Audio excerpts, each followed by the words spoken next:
అంతేకాదు నేను హిట్లర్ లాంటి వాడని చెప్తున్నాడు. హిట్లర్ అంటే ఎవడు?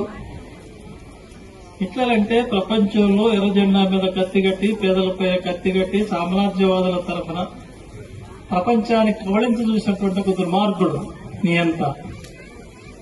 హిట్లర్ అంటేనే ప్రపంచంలో అందరూ వ్యతిరేకిస్తారు. కమ్యూనిస్టులే కాదు, అందరూ వ్యతిరేకిస్తారు. ప్రజాస్వామ్యాన్ని కోరుకునే ప్రతి ఒక్కళ్ళు హిట్లర్ వ్యతిరేకిస్తారు, హిట్లర్ విధానాలు వ్యతిరేకిస్తారు.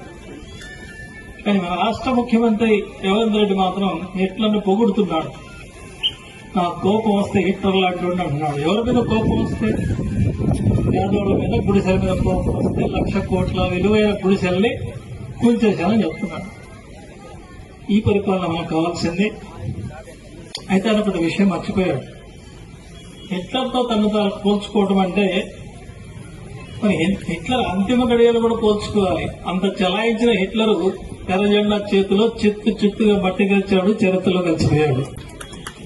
మరి ఈ హిట్లర్ ఎక్కడికి పోతాడో నాకు తెలియదు.